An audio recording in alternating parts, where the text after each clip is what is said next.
Исәнмесез, эфирда яңалыклар вакыты, студиядә Лина Хәсәншина.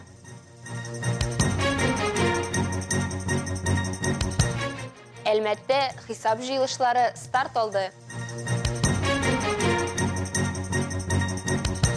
Православие христианнары Хошмануны бәйрәм итә.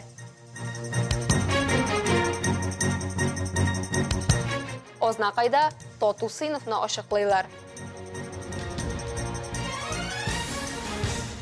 Әлмәттә территориаль иҗтимагый үзидарә советларының хисап җыелышлары башланды. Җирле халык район җитәкчелеге һәм шәһәр хезмәтләре вәкилләре белән үзләрен борчыган темалар һәм аларны шишу юллары турында фикер алыша алды. Тулырак Алсун Рио материалында.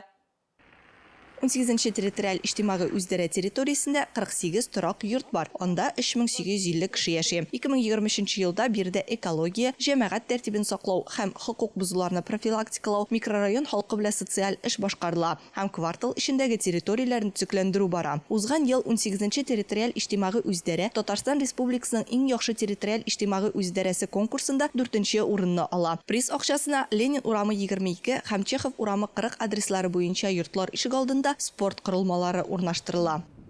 Күбрәк пенсионерлар белән эшләргә туры килә бит инде. Мәктәптәге балалар белән, институттагы балалар белән, алар белән праздниклар үткәрәбез. Әбиләрне поздравлять итәргә, менә юбилейга бардык 90 ел яшькә поздравить иттек Глебова Прокофья Анатольевна. Полициянең участок вәкиле Михаил Трофимов микрорайондагы оператив хәл турында сөйләде. Алдауның яңа төрләре турында кисәтте. Янгын күзәтчелеге буенча дәүләт инспекторы Рауил Хөсәенов узган елда янгын чыгуның төп сәбәпләре турында сөйләде. Было зарегистрировано 424 пожара, в огне которых, к сожалению, погибло 4 человека и 7 человек были травмированы.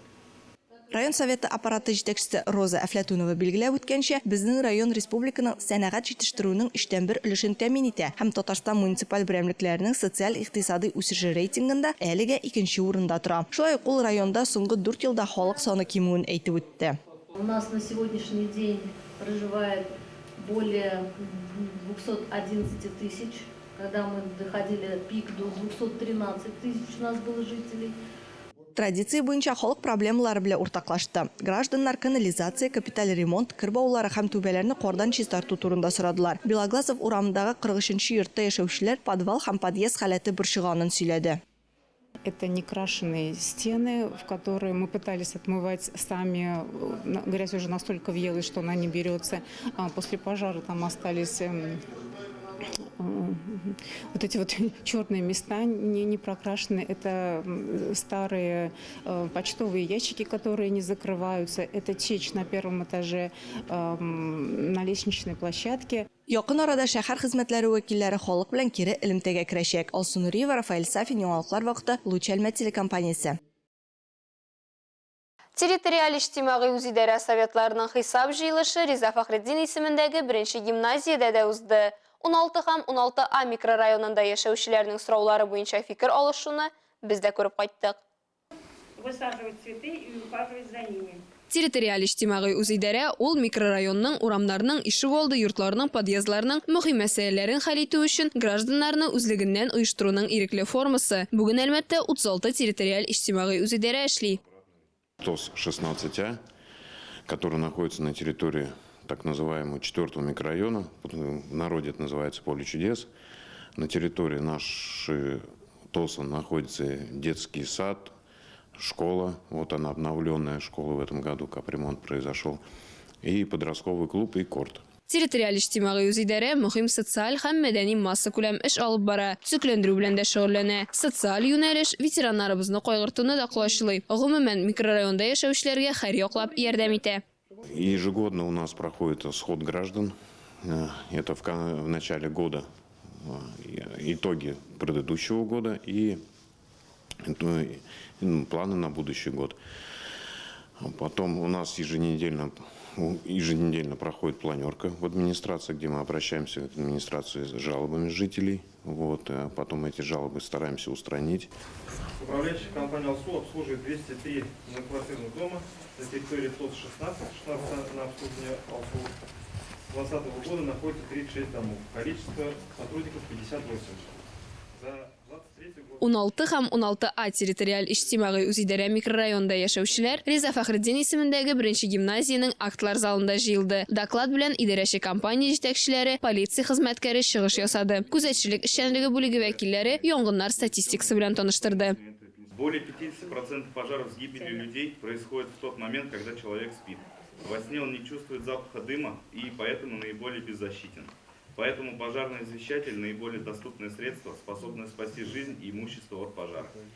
Хисап җыелышында шәһәр предприятиеләре һәм оешмалары җитәкчеләреннән тыш, Әлмәт шәһәре башкарма комитеты җитәкчесе Айнур Исхаков та катнашты. Ул микрорайоннарда яшәүче территориальләрнең сорауларына җавап бирде, халык мөрәҗәгатьләре буенча җаваплы хезмәтләргә бурычлар куйды. Сейчас, в принципе, вот экологи здесь, давайте проработайте, поставьте табличку там, как в прошлом году устанавливали же мы, да? Посмотрим, будет действие или не будет. Понятно, что их надо воспитывать? Ну, да. Но для этого надо их поймать сначала. Кичәге төннән башлап 3 көн дәвамында христиан динен тотучылар өчен зур бәйрәмнәрнең берсе Хошману. Бу бәйрәм крещение олды кичендә һәм соңгы 2 көн дәвамында ширкәүләрдә гыйбадәт кылу һәм суны изгеләндерү йоласы үтәлү белән билгеле. Әлмәттә Хошману өчен шәһәр күлен алдан ук әзерләп куйганнар иде. Тулырак Олса Ахмәтҗанов материалында.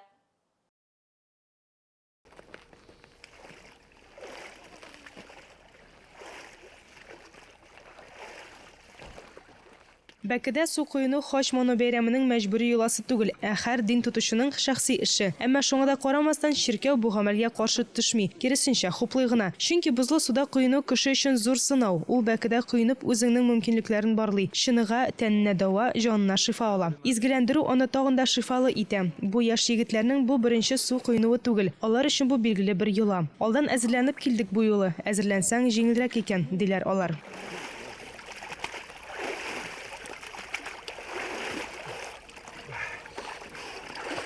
Я купаюсь уже 7-й год подряд. 2 года назад, кстати, тоже здесь купался. В этом году, да, готовился. В этом году даже прям легче. Я всем советую перед этим подготовиться новичкам. Очень бодающе, здорово. Первый раз в Альмейске купаюсь. Очень понравилось, как все подготовлено, организовано. Вот, спасибо большое.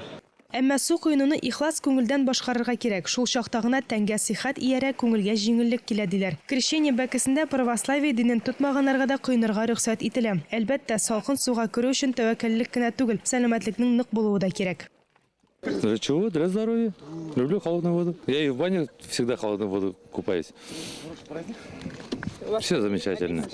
Ә менә Анатолий Акимов ел сайын Ямаш авылының изге чишмәсенә килә. Башта ул 3 мәртәбә су куена, аннары изге су җыя. Бу көннәрдә җыелган суның да сихри көче күп икән. Ну, как христианину, это, наверное, мне кажется, всегда важно. Это очень здорово. Но по состоянию здоровья, конечно, в первую очередь. Всех причастных хочется поздравить с этим праздником замечательным. Вот, и Божьей помощи всем. Барлык су куену урыннары да тиешенчә әзерләнгән. Тотынып кирергә тоткычлары, баскычы бар. Беренче ярдәм күрсәтү машинасы эшли һәм МЧС хезмәткәрләре сакта. Елдагыча чәй эчү урыннары, җылы киенү, чишенү шоферы бар. Алсу Ахмәтҗанова, Рафаэль Сафин, Яңалыклар вакыты, Луч Әлмәт телекомпаниясе.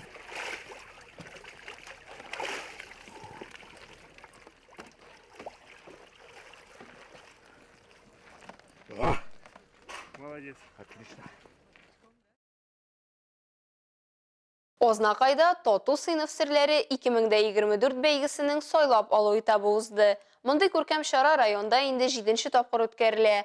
Аның максаты гаиләнең тәрбия эшчәнлегендә катнашуын киңәйтү өчен шартлар тудыру, белем бирү оешмалары һәм ата-аналар комитетларының укучыларны тәрбияләүдә үзара хезмәттәшлегенең иң яхшы практикаларын ачыклау.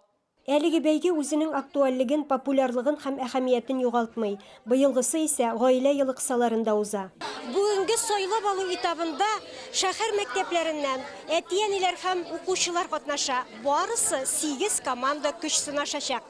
Конкурста катнашучы һәр команда тематик әзерлек белән килгән. Бирләре милли традицияләрне яктыртса, икенчеләре патриотик рухта әзерләнгән. Без Ознакай шәһәре гимназиясенең 6нчы Б сыйныф укучылары һәм ата-аналары.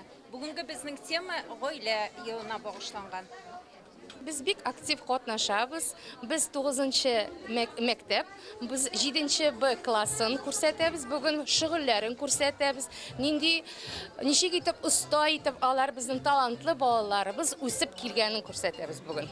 Компетентлы жюри каршында чыгыш ясаучылар үз үрнәгендә ата-аналар, укытучылар һәм балаларның ничек тату эшләвен һәм яшәвен күрсәтте.